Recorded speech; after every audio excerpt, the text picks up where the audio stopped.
మీరు ఒబిసిటీ కోసం ప్రస్తావించారు. అవును. అంటే భారతదేశం లాంటి చోట దారిద్ర్య రేఖకు దిగువ ఉండే సంఖ్యే మనకి ఎక్కువ ఉంటుంది. ఎప్పుడు మనం దానికోసమే పోరాటం చేస్తున్నాం.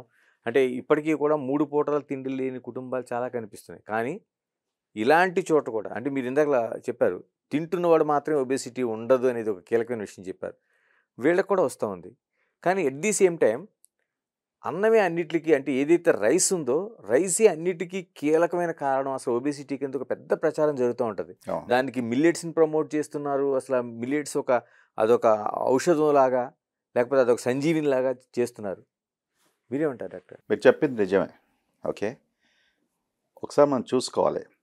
ఏం చూసుకోవాలి, ప్రపంచంలో ఏ దేశంలో ఒబిసిటీ ఎక్కువగా ఉంది? హ్మ్. ఓకే. ఇప్పుడు అమెరికా లాంటి దేశంలో ఒబిసిటీ ఎవరికి వస్తుంది ఎక్కువగా?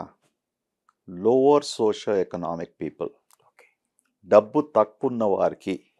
హ్మ్. ఓకే. ఎందుకు వస్తుంది తక్కువ ఉన్న వారికి? ఫుడ్ బాగా చీపు. హ్మ్. ఓకే. $2 కొడితే $3 $4 పెడితే వాడు హ్యాంబర్గర్ తినేస్తాడు. ఓకే. తర్వాత ఫ్రైడ్ ఫుడ్స్, తర్వాత కోకో కోలా, ఇవన్నీ కూడా షుగరీ సబ్స్టెన్సెస్. కరెక్ట్. అండ్ మనం డిప్రెషన్లో ఉన్నప్పుడు, స్ట్రెస్లో ఉన్నప్పుడు ఎక్కువగా భోంచేస్తాం. హ్మ్. That's a scientific fact. Okay.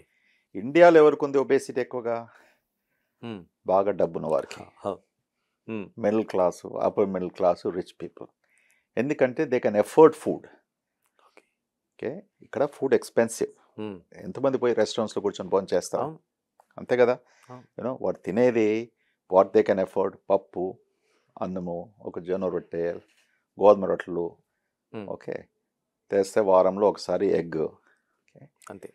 ఎవరికైతే సులభం, డబ్బుతో ఈజీగా ఉన్నవారికి హ్మ్. యూనో ఆల్కహాలే కానీ, రిచ్ ఫుడ్సే కానీ, స్వీట్సే కానీ, you know. So the obesity is median age of obesity ఇండియాలో చూసుకుంటే, అంటే ఎకనామిక్లో చూసుకుంటే, హ్మ్. It is slightly in better of people అలా పెరుగుతుంది. ఓకే. సో మీరు అడిగే ప్రశ్నకు సమాధానం అది. ఓకే. ఏమి లేని వానికి, తక్కువగా ఉన్నవానికి హ్మ్. మనం ఒబిసిటీ ఎందుకు అంటున్నాము? చాలామంది ఇప్పుడు ఫార్మర్స్ చూస్తాం. అవును. ఓకే. మన కారీగర్స్ అంటాం కదా, మన హైదరాబాద్లో ఉన్నప్పటికీ ఉర్దూలో చాలా కూడా మాట్లాడతాం. అవును. వాళ్ళ ఎలక్ట్రీషియన్ అనుకోండి, ప్లంబర్సే అనుకోండి, వీళ్ళందరినీ చూడండి. దే ఆర్ నాట్ బీస్, దే ఆర్ థిన్ పీపుల్. హ్మ్. ఎందుకంటే వాళ్ళు బాగా పనిచేస్తున్నారు. చేసినప్పటికీ వాళ్ళు ఎంత ఆహారం భోంచేస్తున్నారో ఆ ఎనర్జీ ఎక్స్పెండిచర్ అవుతుంది. అవుతుంది. ఓకే. దే ఆర్ ఎక్స్ట్రా ఫ్యాట్లో మార్చలేదు. ఓకే.